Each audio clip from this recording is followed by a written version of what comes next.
कोकणातील प्रत्येक अपडेट जाणून घेण्यासाठी आजच माझे कोकणच्या सोशल मीडिया प्लॅटफॉर्मला लाईक, फॉलो आणि सबस्क्राईब करा. नमस्कार, मी प्रणाली भोसले. माझे कोकणच्या प्राईम टाइम बुलेटिनमध्ये आपल्या सर्वांचं मनपूर्वक स्वागत करते.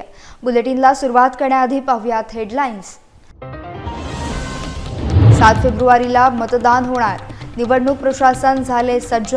कर्मचारी झाले केंद्रांकडे रवाना. केंद्रांवर कडक पोलीस बंदोबस्त तैनात. नवीन पनवेलमध्ये भीषण आग. 7 घरे जळाली. जीवितहानी सुदैवानं टळली. नगरसेविका ममता म्हात्रेंची तातडीनं पाहणी. आगग्रस्त कुटुंबांना निवारा आणि मदतीचे आश्वासन.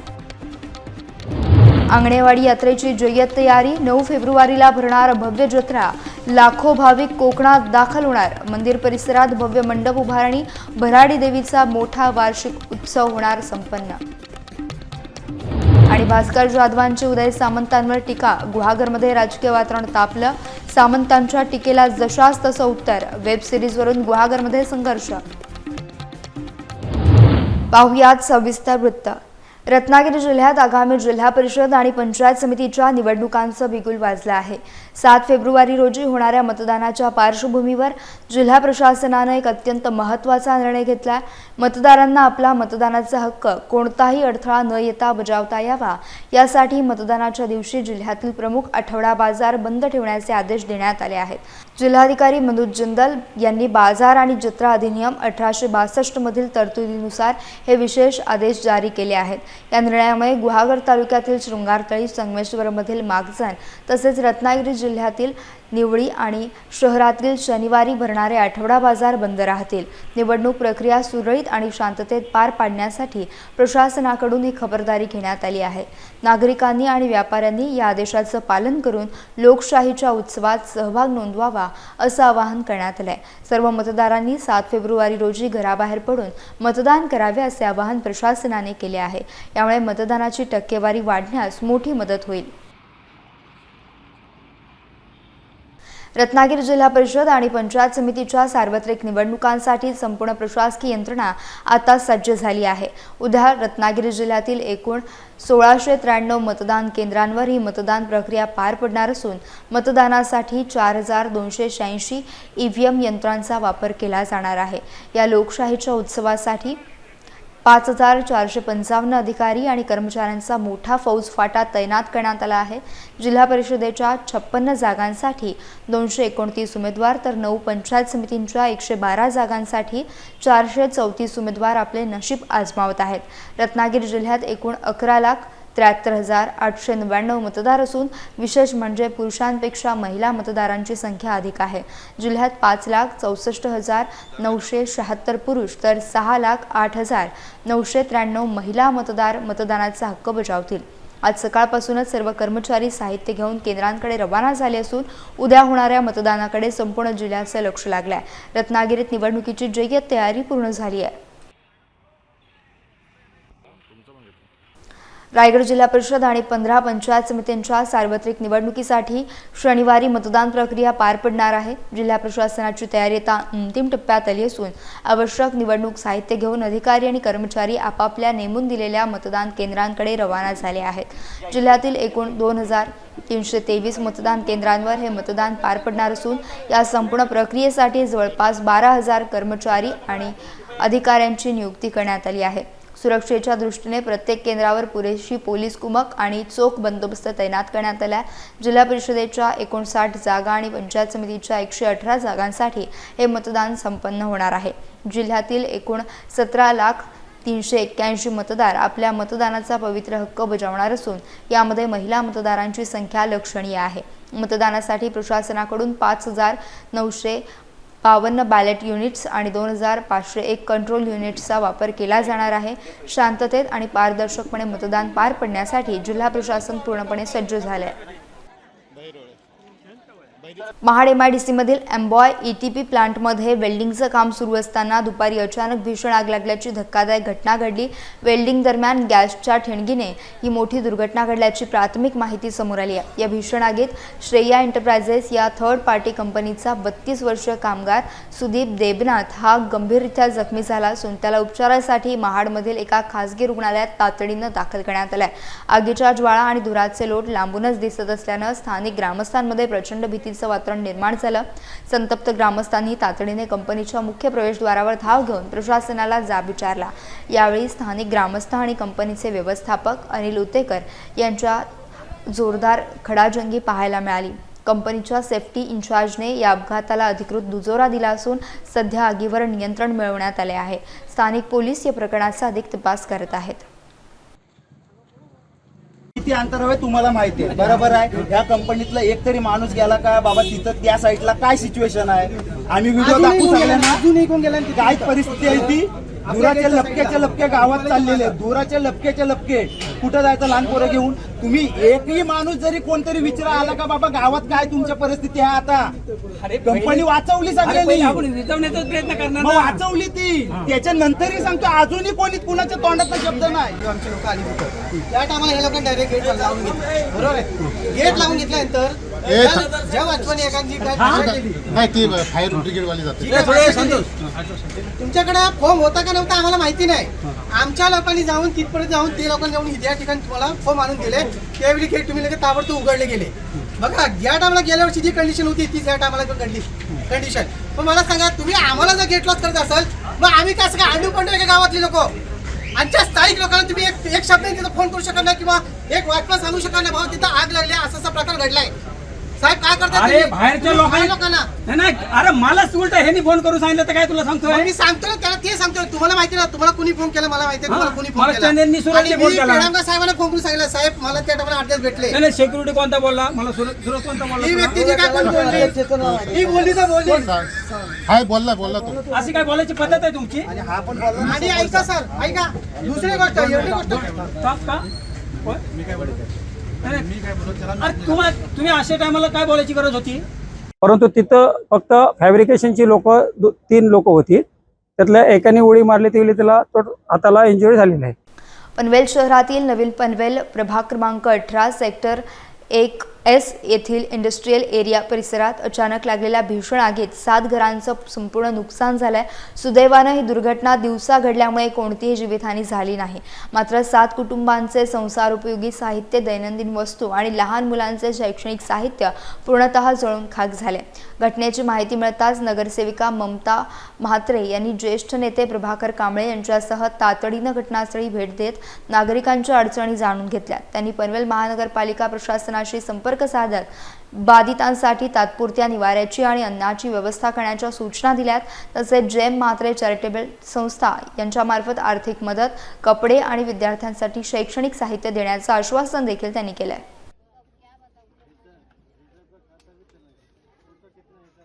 कोकणची काशी म्हणून ओळखल्या जाणाऱ्या सिंधुदुर्ग जिल्ह्यातील आंगणेवाडी येथील भराडी देवीची वार्षिक यात्रा येत्या 9 फेब्रुवारी रोजी मोठ्या उत्साहात साजरी होणार आहे। या भव्य यात्रेसाठी सध्या मंदिर परिसरात जय्यत तयारी सुरू असल्याचं पाहायला मिळत आहे। देशभरातील लाखो भाविकांचे प्रमुख श्रद्धास्थान असलेल्या मातेच्या दर्शनासाठी दरवर्षी अलोट गर्दी लोटते। भाविकांना अतिशय शिस्तबद्ध पद्धतीने आणि शांततेत दर्शन मिळावं यासाठी जिल्हा प्रशासनाकडून आणि स्थानिक मंदिर समितीकडून चोख नियोजन केलं जात आहे। सध्या संपूर्ण मंदिर परिसरात भव्य मंडप उभारण्याचं काम वेगाने सुरू असून भाविकांच्या सुविधेसाठी लांबलचक दर्शन रांगेचे चोख व्यवस्थापन करण्यात येत आहे। यासोबतच स्थानिक बाजारपेठेत शेकडो हॉटेल्स, खेळण्यांची मोठी दुकाने आणि विविध जीवनावश्यक वस्तूंच्या स्टॉलची उभारणी आता अंतिम टप्प्यात आली आहे। संपूर्ण आंगणेवाडी गाव यात्रेच्या भक्तिमय रंगात न्हाऊन निघालं असून भाविकांचे स्वागत करण्यासाठी सज्ज झाले आहे। कोकणातील सर्वात मोठ्या उत्सवाकडे आता संपूर्ण महाराष्ट्राचे लक्ष लागले आहे। राज्यात विधानसभा निवडणुकीची रणधुमाळी जोरात सुरू असताना गुहागर मतदारसंघातील राजकीय वातावरण चांगलंच तापलंय। झी5 वरील एका वेब सिरीजवरून सुरू झालेल्या वादानं आता वैयक्तिक टीकेचं रूप धारण केलंय। पालकमंत्री उदय सामंत यांनी भास्कर जाधव यांच्यावर नाव न घेता टीका केली होती। भास्कर जाधवांचे विकासाचे मुद्दे सोडून वेब सिरीज राजकारण करत आहेत याला प्रत्युत्तर देताना भास्कर जाधव यांनी अत्यंत आक्रमक पवित्रा घेतला। तिखट शब्दात त्यांनी इशारा दिला। तसेच माजी आमदार विनय नातू यांचा देखील त्यांनी मुका माणूस म्हणून उल्लेख केला आहे। या शाब्दिक युद्धामुळे गुहागरमधील राजकीय संघर्ष शिगेला पोहोचला असून आरोप प्रत्यारोपांची चर्चा रंगली आहे। मी तर काहीच कोणाबद्दल बोललो नाही, एक शब्द बोललो नाही, कोणाबद्दल आक्षेप घेतला नाही। मी त्यांच्याच पक्षाच्या सरकारमधल्या सांस्कृतिक मंत्र्यांना पत्र लिहिलं। काय पत्र लिहिलं? ही अशी अशी सिरीज आहे, या सिरीजला मध्ये माझ्या कोकणाच्या संस्कृतीबद्दल, संस्काराबद्दल, रीतिरिवाज परंपरेबद्दल जाणीवपूर्वक अशी एक वातावरण निर्मिती केली जाते की कोकणातला संकासूर हा कोणाचा तरी खून करतो. केवढी गंभीर आरोप आहे हे. खून करतो, संकासूर खून करतो का आपल्या गावातला? मग नातूला काय ते सिरीज मी बंद करा असं सांगितलं. मला असं वाटतंय नातूंचा त्या सिरीजमाच्या पाठीमागे हात आणाय ना, त्यांना का वाईट वाटलं? आणि उदय तर बालिशेच आहे पालकमंत्री म्हणून. त्यांनी त्याचं मी भाषण ऐकलं, पण ह्या मुख्य माणसाचं नव्हतं मी ऐकलं, पण त्या उदय सामंताचं मी भाषण ऐकलं. राजकारण करायचं ते कुठल्या गोष्टीवर करायचं, विकास काम करा. काय तू केलीस विकासाची कामं या तालुक्यात? कुठे होतास तू? मी सामंतांबद्दल कधीही गैर बोलत नाही, पण सामंतांना बरीच मस्ती आली आहे. जर माझं तोंड उघडलं ना तर सामंतांची कायमची बोलती बंद करून टाकेल. त्यांनी असं सांगितलं की मी पनवेल महानगरपालिकेत महापौर आणि उपमहापौर पदासाठी अर्ज दाखल करण्याचा आजचा शेवटचा दिवस होता. या पार्श्वभूमीवर महायुतीकडून महापौर पदासाठी नितीन पाटील तर उपमहापौर पदासाठी प्रमिला पाटील यांनी अधिकृतपणे अर्ज दाखल केला.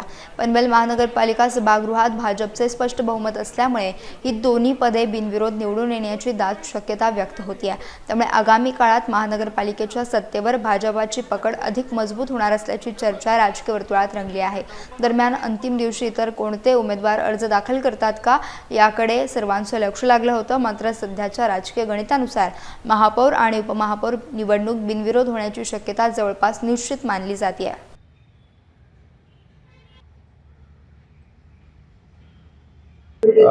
आज या इथे महापौर पदासाठी भारतीय जनता पार्टी, शिवसेना, राष्ट्रवादी काँग्रेस, RPI या महायुतीच्याकडून माननीय नितीन जयराम पाटील यांचा अर्ज या इथे दाखल करण्यात आलेला आहे. माननीय नितीन जयराम पाटील हे रायगड जिल्हा भारतीय जनता पार्टीचे सरचिटणीस आहेत आणि त्याचबरोबर उपमहापौर पदासाठी कळंबोली शहराचे माजी भारतीय जनता पार्टी अध्यक्ष श्री रविनाथ पाटील यांच्या सौभाग्यवती आणि माजी नगरसेविका सौ प्रमिला रविनाथ पाटील ह्यांचा अर्ज हा इथे दाखल करण्यात आलेला आहे. आणि नक्कीच एक संत चांगल्या वातावरणामध्ये या इथे अर्ज हा दाखल झालेला आहे. आणि त्यांनी पूर्वीचं केलेलं त्यांचं कार्य याच्यामुळं मला नक्कीच सांगता या इथे अपेक्षा आहे की ही जी निवडणूक आहे ही अतिशय चांगल्या वातावरणामध्ये पार पडेल. आणि बाकी या निवडणुकीबद्दल विरोधी पक्षांनी काय निर्णय घ्यावा हा पूर्णपणे निर्णय हा त्यांचा आहे. परंतु मला विश्वास आहे की याच्यातून जी नवीन बॉडी ही इथे अस्तित्वात येणार आहे त्याच्यामुळे पनवेल महानगरपालिकेचा हा विकासच होईल.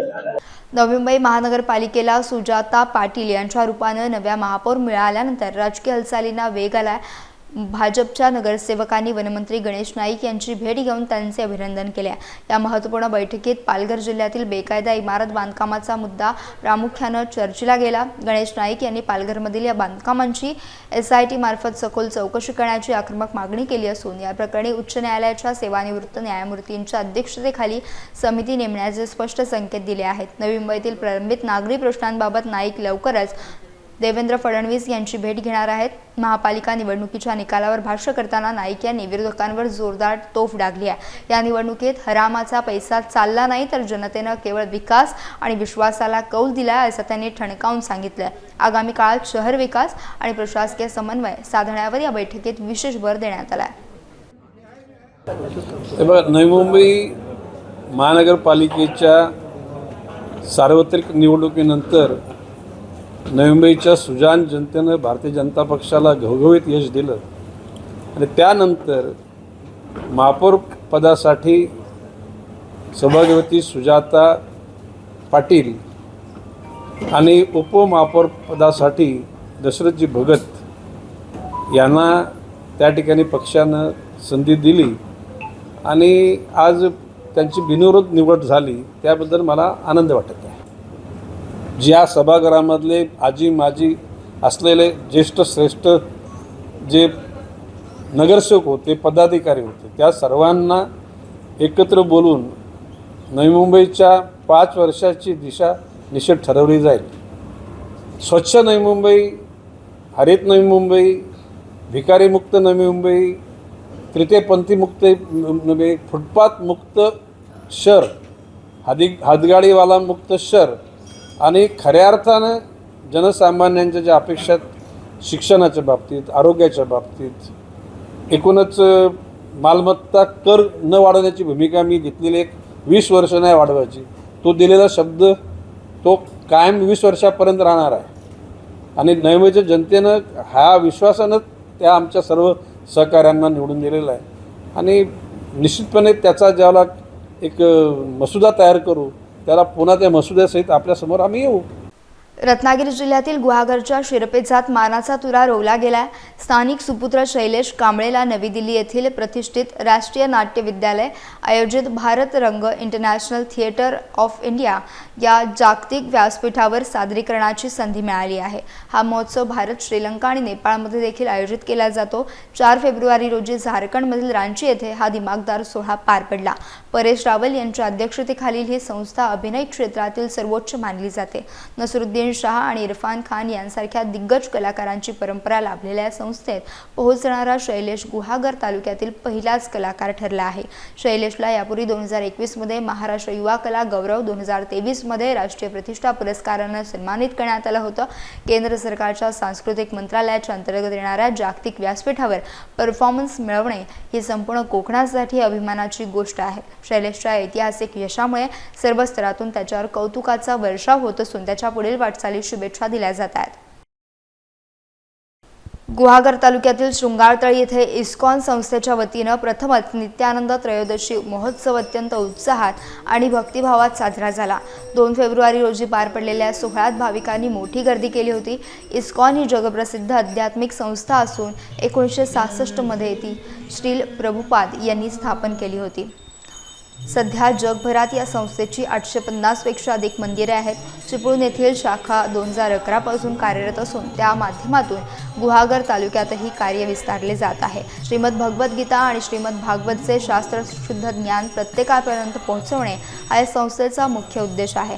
यापुढे 15 दिवसांनी शृंगारतळी येथे अशा भक्तिमय कार्यक्रमांचं आयोजन करण्यात येईल. आध्यात्मिक उन्नतीसाठी नागरिकांनी या उपक्रमात मोठ्या संख्येनं सहभागी व्हावं असं आवाहन इस्कॉनने केलं आहे. या महोत्सवामुळे परिसरात चैतन्याचं वातावरण पसरलं असून नागरिकांनी समाधान व्यक्त केलं आहे. कोकणचे प्रवेशद्वार असलेल्या पेण येथे मुंबई गोवा महामार्गावर इंडियन मसाला या रेस्टॉरंटचा शानदार शुभारंभ झाला. मराठी उद्योजक उमेश म्हात्रे यांच्या नवीन उपक्रमाचे उद्घाटन भाजप दक्षिण रायगड महामंत्री वैकुंठ पाटील यांच्या हस्ते करण्यात आले. याप्रसंगी राष्ट्रवादीचे नरेंद्र ठाकूर, दयानंद भगत आणि स्थानिक मान्यवर मोठ्या संख्येने उपस्थित होते. या सुसज्ज रेस्टॉरंटमध्ये खवय्यांसाठी व्हेज, नॉनव्हेज थाळी, फास्ट फूड आणि विविध पेयांची सोय उपलब्ध आहे. प्रशस्त पार्किंग, स्वतंत्र फॅमिली रूम आणि आकर्षक शाही बैठक व्यवस्था हे हॉटेलचे मुख्य वैशिष्ट्य आहे. महामार्गावरून प्रवास करणाऱ्या पर्यटकांना विश्रांतीसाठी हे उत्तम ठिकाण ठरेल. एका मराठी तरुणानं हॉटेल व्यवसायात घेतलेली ही झेप कौतुकास्पद असून हे रेस्टॉरंट पेणची नवी शान बनेल. पर्यटकांसह स्थानिक नागरिकांसाठी ही एक दर्जेदार मेजवानी ठरणार असल्याचं यावेळी पाटील यांनी सांगितलं. पेणकरांच्या खवय्यांना संधी उपलब्ध करून दिल्याबद्दल इंडियन रेस्टॉरंटचे मालक उमेशजी यांचं अभिनंदनही करतो आणि आभारी मानतो. आज औपचारिकदृष्ट्या इंडियन रेस्टॉरंटचं उद्घाटन झालं असं मी घोषित करतो. खरं म्हटलं तर पेण शहर व आजूबाजूचा परिसर हा खूप त्याचा ग्रोथ व्हायला लागली, त्याची वाढ व्हायला लागली.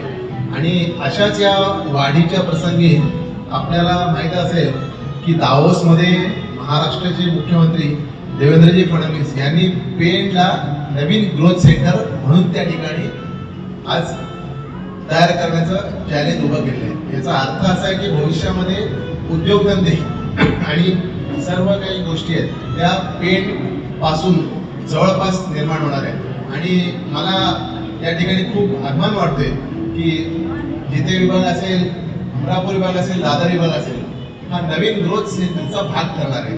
आणि या ग्रोथ सेंटरचा भाग होत असतानाच आपल्याकडे मुंबईच्या धर्तीवरील या ठिकाणी कॅफे सेंटर, या ठिकाणी स्नॅक सेंटर होतात. खरंच खूप आनंद वाटतोय की हायवेला पेणकरांसाठी आपण ज्या प्रकारे संधी उपलब्ध करून दिली. मालक उमेशजी यांना खरंच या नवीन वस्तूच्या निमित्तानं, नवीन व्यवसायाच्या निमित्तानं त्यांना अभिनंदन करतो, त्यांना हार्दिक अशा शुभेच्छा देतो. खरं तर पेणचं नाक म्हणून या हॉटेलची नक्कीच जाणीव या सर्व जनतेला होईल असं मी बोललो तर वावगं ठरणार नाही. पेणच्या प्रमुख रस्त्यावरती मुंबई गोवा हायवेच्या माध्यमातून पेणमध्ये येणाऱ्या कुठल्याही माणसाला किंवा अलिबागकडून येणाऱ्या कुठल्याही माणसाला जो पुण्याकडे जात असेल ते एंट्री पॉईंट आहे, पेणचे नाक आहे असं समजून या वास्तूच्या रूपामध्ये आपल्याला एक मराठी माणूस उद्योजक म्हणून आपल्याला मिळालेला आहे. त्यांचं खरंच मी कौतुक करेन. खेड तालुक्यातील साकाळे कोळकेवाडी पुनर्वसनच्या वतीनं आयोजित तिसरी तालुकास्तरीय निबंध स्पर्धा उत्साहात पार पडली. स्वर्गीय शंकर भिकाजी मोहिते यांच्या स्मृतीप्रित्यर्थ आयोजित या स्पर्धेत 11 शाळांमधील तब्बल 231 विद्यार्थ्यांनी उत्स्फूर्त सहभाग नोंदवला. श्रीमान चंदूलाल शेठ हायस्कूलमध्ये झालेल्या या कार्यक्रमाला प्रसिद्ध लेखक सिद्धार्थ पारधे यांची प्रमुख उपस्थिती होती. त्यांनी विद्यार्थ्यांना कठीण परिस्थितीतही खचून न जाता जिद्दीने अभ्यास करण्याचा मोलाचा सल्ला दिला. मोठ्या गटात श्रावण निवळकर याने प्रथम क्रमांक पटकावला तर लहान गटात श्रेया गायकर हिने बाजी मारली. सर्व विजेत्यांना रोख पारितोषिक, प्रमाणपत्र आणि पुस्तके देऊन गौरवण्यात आले. या उपक्रमाचे प्रायोजकत्व गौरव मोहिते यांनी केले होते. किशोर धुत्रे, विजय मोहिते यांच्यासह अनुभवी शिक्षकांनी या स्पर्धेचं परीक्षण केलं. या स्पर्धेमुळे खेडमधील विद्यार्थ्यांच्या अंगभूत लेखन कौशल्याला हक्काचं व्यासपीठ मिळालं असून संयोजकांचे सर्वत्र कौतुक होत आहे. शाळा व्यवस्थापनाने दिलेल्या सहकार्याबद्दल आभार मानून या सोहळ्याची यशस्वी सांगता करण्यात आली. सरस्वती म्हणजे अभ्यास, वाचन आणि संस्कार. जिथे सरस्वती नांदते ना तिथे सगळं येते, धन दौलत ऐश्वर्य सगळं येते. त्यामुळे सरस्वती म्हणजे काय? अभ्यास, शिक्षण. आणि ज्या व्यक्तीने शिक्षण पूर्ण केलेलं आहे, ज्या व्यक्तीने संस्कार ग्रहण केलेले आहेत, जिथे सरस्वती नांदते. म्हणून आपल्या घरामध्ये सरस्वतीचं पूजन झालं तर लक्ष्मी आपोआप दार उघडून आतमध्ये. तर प्रत्येकाने सरस्वती म्हणजे वाचन, पुस्तकं याचा अभ्यास करायला पाहिजे. हे आयुष्यात ध्येय ठेवलं पाहिजे. भारतीय राज्यघटनेचे शिल्पकार डॉक्टर बाबासाहेब आंबेडकर तसेच महाराष्ट्राचे आराध्य दैवत छत्रपती शिवाजी महाराज व शिक्षणाचे पुरस्कर्ते महात्मा ज्योतिबा फुले यांच्या विचारांना प्रथम वंदन. मौजेगाव साकाळे कोळकेवाडी पुनर्वसन शाखा क्रमांक 114 तालुका खेड जिल्हा रत्नागिरी तर्फे कालकथित शंकर भिकाजी मोहिते यांच्या स्मरणार्थ आयोजित निबंध लेखन स्पर्धेत मी गौरव ज्योती वसंत मोहिते आपण सर्वांचे हार्दिक स्वागत करतो. आज या स्पर्धेचे तिसरे वर्ष. ही स्पर्धा सुरू करण्यामागे बरेच हेतू आहेत. त्यापैकी एक भारत 2047 विकसनशील ते विकसित भारत हा चढता प्रवास सोपा करण्यासाठी तुम्हा विद्यार्थ्यांची मदत हवी आहे. तुम्ही सर्व विद्यार्थी या देशाचे भविष्य आहात. तुमच्यापैकी कोणी इंजिनियर होऊन देशाचे इन्फ्रास्ट्रक्चर वाढवण्यास मदत करेल, कोणी उद्योगपती होऊन देशाची अर्थव्यवस्था वाढवण्यास मदत करेल, कोणी डॉक्टर होऊन सामान्य जनतेची सेवा करेल, तर कोणी शेतकरी बनून या देशाची खाद्य समस्या सोडवण्यासाठी मदत करतील. या प्रवासात तुम्हा सर्व विद्यार्थ्यांचे योगदान खूप महत्त्वाचे आहे आणि त्याकरिता आपल्याला आता तयारीला लागले पाहिजे. आहात का तयार? खेड येथील शिवतर रोडवरील श्री शिवसमर्थ रिक्षा चालक मालक संघाच्या वतीनं दरवर्षीप्रमाणे यंदाही श्री सत्यनारायण महापूजेचं भव्य आयोजन करण्यात आलं. शुक्रवार दिनांक 6 फेब्रुवारी रोजी हा धार्मिक सोहळा संपन्न झाला. या कार्यक्रमाच्या निमित्तानं संपूर्ण परिसरात उत्साहाचं आणि भक्तिमय वातावरण निर्माण झालं. सकाळी 11 वाजल्यापासून रात्री 10 वाजेपर्यंत सर्व भाविकांसाठी तीर्थ आणि महाप्रसादाची व्यवस्था करण्यात आली होती. संघाचे अध्यक्ष अमोल पवार यांच्या मार्गदर्शनाखाली हा कार्यक्रम पार पडला असून उपाध्यक्ष बापू कुंभाडकर, सचिव मनोज पेडेकर आणि खजिनदार अशोक खेडेकर यांच्यासह सर्व समिती सदस्य आणि सभासद या सोहळ्याच्या तयारीत व्यस्त होते. या महापूजेचा लाभ घेण्यासाठी परिसरातील नागरिकांनी आणि भाविकांनी आपल्या सहकुटुंब उपस्थित राहून याचा लाभ घ्यावा असे आवाहन करण्यात आले. धार्मिक आणि सामाजिक ऐक्य जपण्याचा प्रयत्न या माध्यमातून केला जात असून शिवतर रोडवर या निमित्तानं मोठी गर्दी झाल्याचं पाहायला मिळालं. यासह बुलेटिनमध्ये वेळ झाली. इथेच थांबण्याची भेटूयात नवीन बुलेटिनसह. तोपर्यंत तुम्ही कुठेही जाऊ नका. पाहत राहा फक्त माझे कोकण.